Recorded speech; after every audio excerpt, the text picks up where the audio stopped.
It's a really important time to start thinking about the systems that you have in place for both sourcing content to be the catalyst to scale over Q4. Now's the great time to stock that pond. Traffic is going to get more and more expensive. So if you can develop better and better creative, maybe you can combat that traffic cost as you get to Q4. Employee-generated content is so important, especially this year. There's a lot of benefits to it. Number one, 80% of our brands are being dominated by video on like the cold traffic side.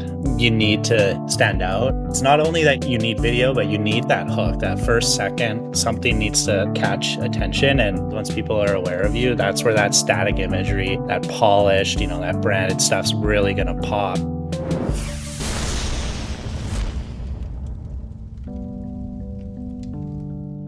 It's all killer, no filler. I'm Eric. This is the D2C podcast, and we are here recording with Jacob and Ames from Pilothouse.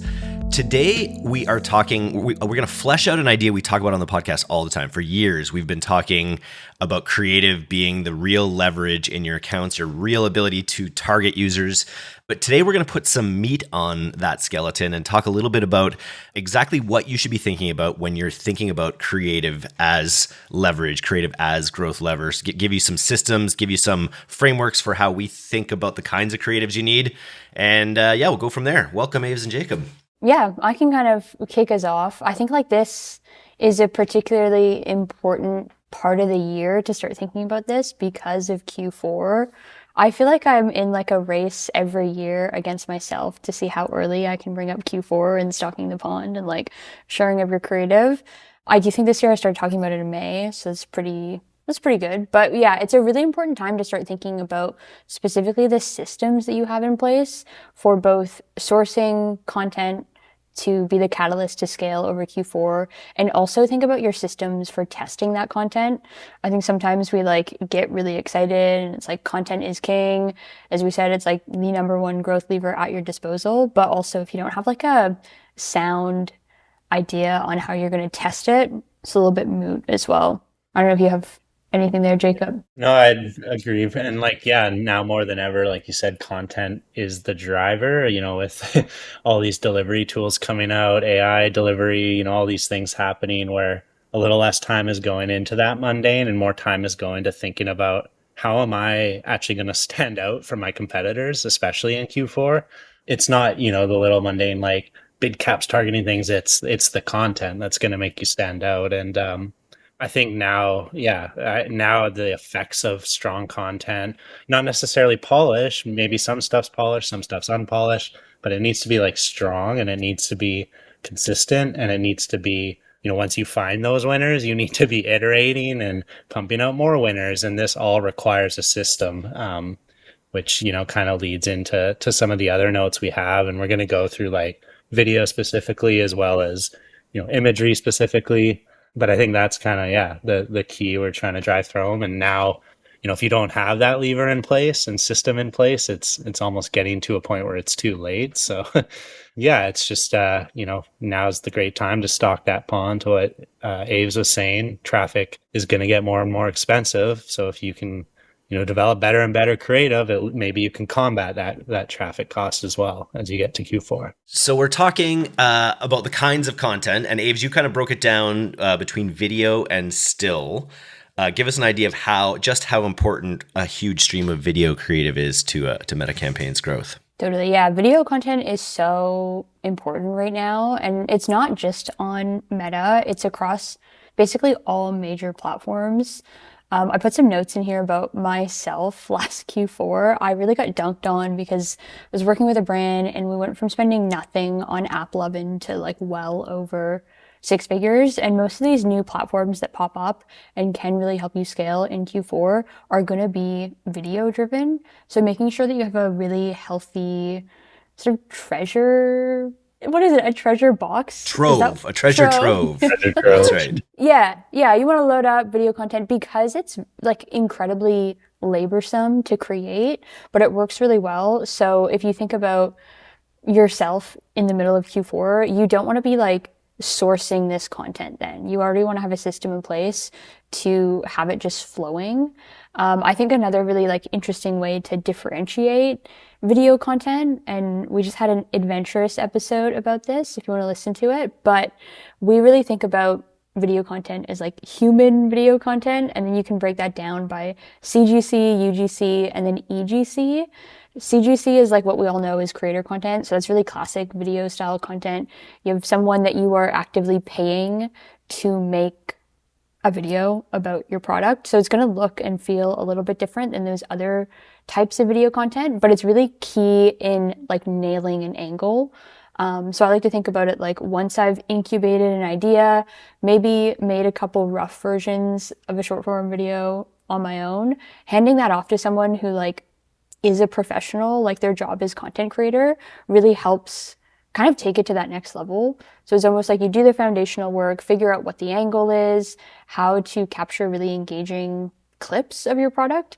And then again, you're handing it off to someone like their job is content creator most of the time. So they know how to create good content. Like, I can't express that enough. How do like, we find content creators? Yeah, great question. So we work with a team on the Pilothouse side internally, and there's like a really beautiful meeting point. So we've got a team of content sort of coordinators who work directly with those creators, but behind them, we've got our team of content managers and creative strategists who are always thinking about what type of person we need to find and contract to do this work. Something that I find a lot of the times with brands is they'll think like you need to find an exact replica of your target persona to be successful, like hiring a content creator. But I've been using this example a lot lately. If you think about, is it Carl's Jr.? They've always got the burger ads with like some supermodel at the time. It's exactly that. It's like, that's not necessarily, it's not the supermodels eating at Carl's Jr., but the people who eat at Carl's Jr. want to see the supermodels. So thinking that strategically about the content creators you're hiring instead of just saying, okay, you know, we make this product, young women in their 20s, they buy it, let's get a bunch of those. Sometimes there's a bit more nuance. So the sort of system we have, like I said, having those content managers, creative strategists do that heavy lifting and thinking about who's going to be best to deliver the message, and then handing that off to someone who has the patience that I don't have to talk to creators all day long and negotiate rates is like where the magic kind of happens. It's like a really good point about like, as you're, you know, putting this system in place for video is, yeah, like not what is my target audience to what you said, but it's like, what do they want to see? And it's not always more of themselves, right? Like, I don't want to see an ad with someone like me in it. I want to see an ad with someone like, you know, I aspire to be in it or whatever. And a lot of the time we see, you know, men's apparel is sold best by females or vice versa. And yeah, like don't assume there. So it's like you have to have that testing system, ways to, you know, allocate budget into these tests, but not ensure you're wasting budget, and then taking those signals, what's worked, what hasn't, working with this creator to iterate and really dial it in. So that's creator generated content. What are the other two types of generated video content that we want to see? The other one is user generated content. And this is something that when I'm talking to brands, they often don't use this language. So I'll just break it down. Creator generated content is like creator specific. It's someone's job, but user generated content should truly be from a user, in my opinion. So we're talking about like, if you're a brand and you're lucky enough to really have a community around your product and really have put the effort into building that community, you're going to have people like tagging you in things and sending you pictures, adding pictures to reviews that you can ask or just automatically use in ads. So that's like true user generated content. And if you think about it, it means something different these days than creator generated content, because anyone can go out, find a creator, pay them to make something. But user generated content is such a like divine source of social proof, because it's a lot. Like, I don't do that. I've never bought anything and been so happy about it that I'm like giving the brand a picture. Like, it is a lot. It means a lot for people to do that. So leveraging it in a like intelligent way, whether that's through like review content that you get or actual videos and full-bodied ads basically ready to launch, just making sure that you're like actually fostering that community so that people do that is really important. Because it's just pure genuine. You can get a creator, you can get an employee to do it, but when you can get a customer to do it, Yeah, it's got that authenticity built in quite often. totally. It like adds social proof to it in ways that like creator or employee generated content just can't add social proof. So it's particularly useful too if you're looking at like your content plans for this upcoming Q4. If you're sort of missing that core UGC element, then you're probably going to be a little bit weaker in the middle and bottom of funnel when things get really busy and people need that like immediate social proof. They're just scrolling like mad Black Friday weekend and looking for something that feels really valid to purchase. Having really good UGC is really helpful. And then the third, my favorite perhaps, just working at an agency, is the employee generated content. And Aves, how many impressions do you estimate have seen you in an employee generated content ad? I don't know. Billions, tens of millions. Yeah, the ways that I have just like held things and taken a picture with them for different types of products. Like the amount of different verticals I've like popped up in, really incredible. But I do feel like, yeah, employee generated content is so like important, especially this year. I feel like there's a lot of benefits to it. Number one, like what I was just describing, if I have an idea, I can just do that idea in a rough way. It's not gonna be as good as an actual content creator, but I can actually like put pen to paper and make the video, which I think is really cool. The other great benefit of employee generated content is I think these days people are starting to pay attention to brand a little bit more than we have been in the past 5 to 10 years. And so again, it's sort of like UGC where it's like if somebody likes their workplace so much that they're willing to like act a fool about it on the internet, that's pretty impressive. And it kind of signals to me that that brand is probably worth shopping with if their team's willing to put their face out there. And there's different ways you can do that. There's, like you say, there is like warehouse stuff where you're actually talking to people at your company, creating content that way. There's also, if your team uses the product, you know, actually talking about it like as a customer as well, right? Totally. There's like so many different ways to think about it too. Like founders content is technically employee generated content. It's just anything that's like coming from inside the house. And I think being transparent about it is good too. Like if you're just genuinely someone who uses the product that you're selling, saying like, not only do I sell this thing, but I use it every day. It's my favorite face cream. It like has a little extra oomph to it compared to maybe the creator generated stuff. And then are we also running any, because I know we do a lot of like beautiful still product photography. Do you have product video ever? Are you ever doing like swooping shots of product video very much? Or is that often something that the client will provide if we're using it? Typically, like in my experience, the investment on those like big sweeping shoots, and if we want to put together like a 30-second spot, it only really makes sense when we're in the realm of like reach on YouTube or we start talking about connected TV. It doesn't perform well enough on Meta specifically or other social platforms to really be worth the investment. Because what people want to see on those platforms is something that's like attention grabbing and interesting and immediately gets them excited, where there's like big sweeping video spots. I remember once I was working with a client who filmed like a 60-second spot, which was really crazy to me, but it costs a lot. And then, like I said, it's only really valuable if you're playing a reach game instead of like strictly being performance focused. Jacob, I was wondering if you could comment a little bit on how these video assets are best used in platform now. I know we're using Advantage Plus a lot. I know we're testing against it all the time. How do we have to think about video in the Meta environment technically right now? I mean, I'd say like 80% of our brands are being dominated by video on like the cold traffic side. You need to stand out, and product ads, branded ads, just transparently are like boring if you don't know the brand, especially. It's just like you're gonna scroll right by. So it's not only that you need video, but you need like that hook, that first second, something needs to catch attention. And that is what, I'd say like 80% of our brands lean into. And then once, on the retargeting side of things, once people are aware of you, that's where that static imagery, that polished, that branded stuff's really gonna pop, because they're already aware, they're in the funnel, maybe they're just not over the edge. And that's where you're gonna, be following them around a bit. So I think they both obviously have their place. I'd say last year it was like 60-40 video. This year it's like, 75-80. But the static imagery, still need it. Catalogs and using those images in your product catalogs, like as your product images versus even just like the boring white background shot, is having advantages now too, where you can have these, really nice looking, beautiful catalogs with frames on them and all these things. And again, that's going to really pop on that retargeting side when people are aware of you. I don't know if that answers the question, but it's how we kind of think about them. Well, I'll actually just ask maybe we do a second podcast on actually testing in the platform, how you think about testing all of these video assets. That might be a second good follow-up podcast.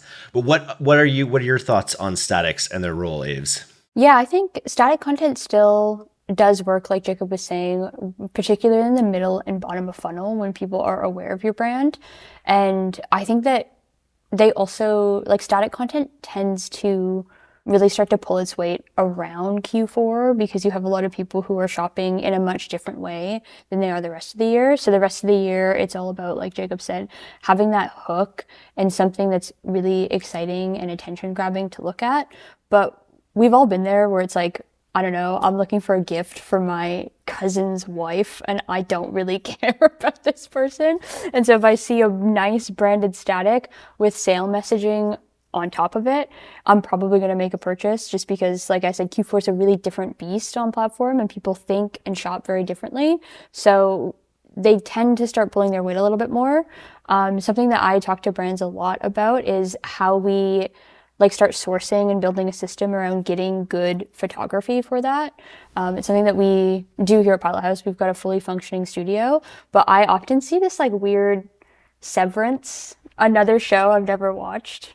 But we sever this tie between what performs and what we want the brand to look like when we start thinking about photography, which I think is really strange. It's you should know that to add text overlays, like I was saying, you're going to need negative space. Or you should also be thinking far enough ahead to understand, what are my promos going to be?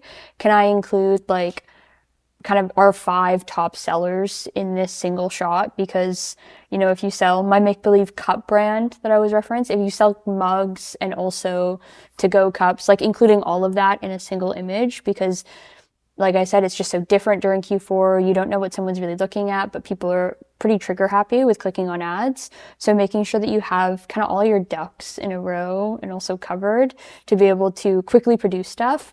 Because one thing you really want to do is set yourself up to be agile during Q4. So if you have these pieces of photography that you've designed around being able to slap some copy on top of them, if you have to change your promo, it's really easy to change that instead of reshooting an entire piece of creator content that's been running at scale.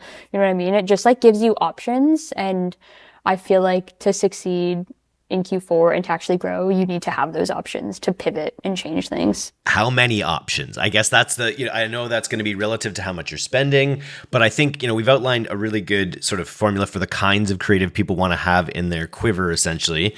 But then how often do they need to be thinking about remaking this and creating new stuff? Perpetually, forever, always. All the time, yeah. All the time. That's kind of where the system comes into place, and your system's going to get more and more efficient because as you're doing all this stuff, you're not just revisiting ground zero every time. It's layer on layer of learnings too. Maybe at phase 1, you're realizing that red colors are popping with your brand and performing better than blue colors. And then, at phase 2 is starting to test that across other mediums. And it just becomes this self-winning thing. And it never ends, or else a lot of the time your cold traffic campaign will have an ad dominating the ad spend in most cases, but that other content is needed because it's still getting tested. We set up our campaigns in ways where we hit niche audiences with that to test it. And then what happens is that top spender, it's being seen by people. If they interact with it, they're being pushed into your retargeting funnel where you have this variety of content. Or if they're not interacting with it, that's when the subsequent, videos is going to get shown to them, even though it's smaller budget. So you need variety, and then eventually you're going to have to pause that top one up because creative life is shortening. People's attention spans are getting shorter, and you might say, okay, our CPA week over week is getting worse and worse, even though it's still the top performer. Let's pause it. Boom, all that spend just sprinkles down to your other creatives that you've been developing. And I remember back in the day, I was in performance marketing. We were working with Groupon Germany, and we were trying to get people to subscribe. This is how old I am. We were trying to get people to subscribe to Groupon, and there was just this one burger that would run in the ads, and it was like we were trying to beat that burger all the time, and we could never.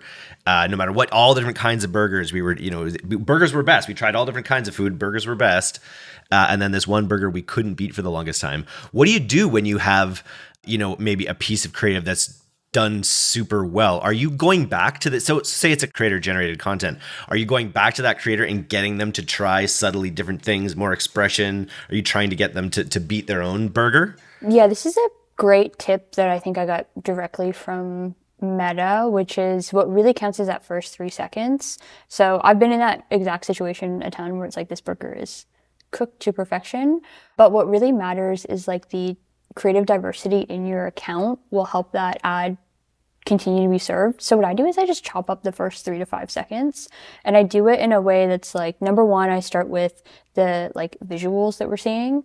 So I'll look oftentimes for where people are sort of clicking through on that video. Like, what is the visual that makes people go, okay, yeah, I'm sold. Let me go to the landing page, and I'll bump that up to the front. Or I'll take stuff that's like really deep but interesting to look at, and I'll bump that up to the front and test different visual hooks. And then I'll start playing around with the voiceover, and I find that a lot of the times, like those small changes do make a big difference. But I definitely also will go back to the creator, say, hey, this is working really well. Can we start branching out sort of across a product line or different launches? I'll also tend to like give that piece of content to different creators. So like we were saying before, with the Carl's Jr. example, you just don't know like what type of person is going to hit. So I might start off from a place where the creator who made the original video really represents our sort of target ICP. And then I'll bring it to someone who feels a little more aspirational to the brand, someone a little bit higher level, if that makes any sense. But yeah, I think it's about like really digging in and figuring out why that ad worked. Also trying to really do that across each persona in your sort of demographic toolkit. So easy. So easy. That's what Pilothouse does every day. So if you want to work with us, reach out. I think let's leave it there. We're at time. And then maybe in a future one, we could maybe dive a little deeper on the technical side of when we have all this creative, how do we test it? How do we scale with it? How do we retarget with it? You kind of alluded to it a little bit here, but I think it might be good to get more specific on a future episode. Yeah, that sounds great to me. Cool. Well, happy pond stalking. And otherwise, we'll catch up with you guys again soon. And go subscribe to Adventurous. If you have not subscribed to Adventurous yet, Ave's awesome podcast, go to your local podcast provider and subscribe to it because she's putting out fire every week on the D2C Podcast Network. So thanks, guys. This is great. Thanks, guys. Thank you, Eric.